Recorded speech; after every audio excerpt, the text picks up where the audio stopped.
ลุงรู้จักหมอผีคนนี้อยู่แล้วใช่ไหมครับโอ้โหจักหรอกแต่หลวงปู่เพิ่นเคยบอกว่า มันมีหมอผีผู้หนึ่ง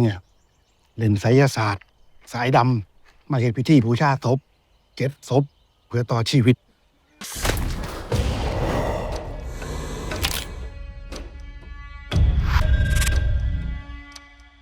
เรื่องของคุณใสยย้อนเข้าตัวเนี่ยจะหมายถึงคนที่มีเจตนาไม่ดีเนาะนะฮะ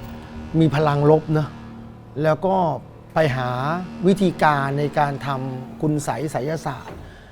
ไปใส่คนอื่น เพื่อเป็นการทำร้ายคนอื่น แล้วพอทำไม่ได้แล้วปุ๊บเนี่ยของมันก็ย้อนเข้าตัวที่บอกไปนะฮะแต่คราวนี้จากที่ป๋องคุกคีกับเรื่องแบบนี้มันจะมี2แบบครับ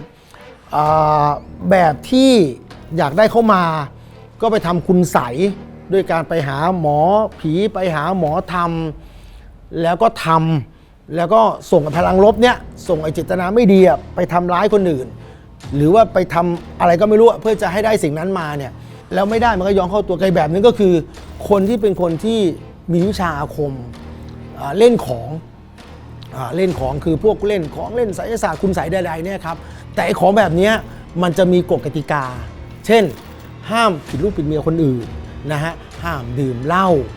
ห้ามให้คนเล่นหัวห้ามลอดราวตากผ้าใดๆแบบนี้แหละเมื่อไหร่ที่คุณน่ะมีคุณใสยคุณเล่นของคุณวิชาอาคมเนี่ยแล้วคุณไปทำผิดกฎกติกาเนี่ยเขาว่ากันว่าไอ้ของเหล่านั้นเนี่ยมันจะย้อนกลับมาเข้าตัวไอ้คนที่ทำหลวงปู่เพิ่นก็เคยบอกเคยเตือนมันเด้อว่าของพวกเนี่ยมันเป็นของบ่ดีดูไปโดนๆมันสิเข้าเจ้าของแต่หมอผีมันก็บ่เชื่อดอกผมก็ทำให้คนรักกันแล้วก็จะหาใบรักซ้อนมาเขียนชื่อวันเดือนปีเกิดชื่อนามกุลแล้วก็มีวัตถุดิบเสร็จซึ่งผมก็มาหาใบรักซ้อนเอาผู้ชายคนนี้มารูปผู้หญิงคนนี้มาที่จะทำอะไรเงี้ยแล้วผมได้สายสิญจน์เป็นสายสิญจน์จงศพต้องเป็นผีตายวันเสาร์เผาวันอังคารมันจะเฮี้ยมันจะแรงแล้วมาพันใส่แล้วก็ท่องคาถาเอาไปวางฝังดินไว้ทางสามแพร่งไม่มีใครรู้ถ้าให้คนเลิกกันก็หาใบเต่าล้างมาเสกเขียนอักขระเลขยันต์วันเดือนปีเกิดแล้วเอาผู้หญิงหันหาผู้ชายหันท่องคาถาบริกรรมเอาวางไว้ตามนั้นก็มีการกระอักเลือดก่อนดิ้นทุรนลายเหงื่อจะตกตาจะลอยมองเห็นคล้ายเหมือนคนวิกลจริตนะฮะ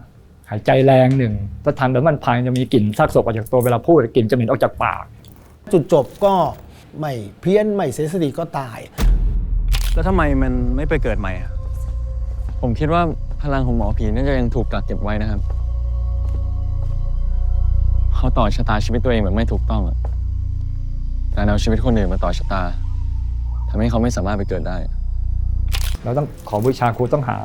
ขอพิธีกรรมมาตั้งขันครูขัน5มีธูป2เทียน2ดอกไม้ขาวต้องทุบต้องหนัก1 บาทจะทำอะไรให้เต็มบาทถ้าไม่เต็มก็มันไม่ดีไงเป็นความเชื่อไม่ใช่เทียนขาวถ้าใช้ทางคุณใสยดำก็จะใช้เทียนแดงธูปแดงเทียนแดงอย่างนี้ดอกไม้แดงทางไม่ดีถ้าเป็นทางขาวก็อีกแบบนึงเป็นดอกไม้ธูปเทียนทั่วไปแต่จะเป็นอย่างก็คู่ต้องเทียนต้องดีเควสก็หนัก1 บาทขอรับแต่ดึกๆก็มีคนโทรมาหาผมบอกว่าอวนของผมลอยออกไปจากเรือผมก็เลยไปดู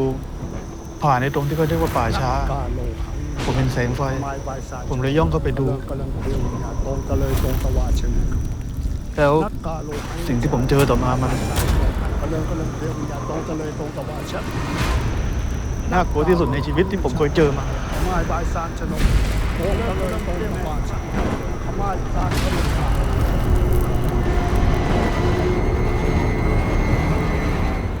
ฉะนั้นนะผมบอกทุกคนเลยนะใครก็ตามแต่ที่จะทำคุณไสยศาสตร์นะฮะส่งพลังงานลบส่งสิ่งไม่ดีไปให้คนอื่นเนี่ยระวังนะ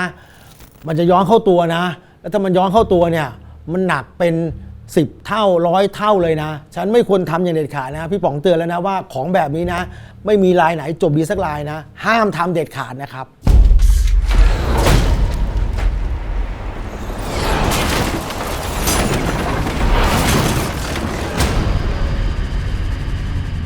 กล้ามากนะที่เข้ามาที่นี่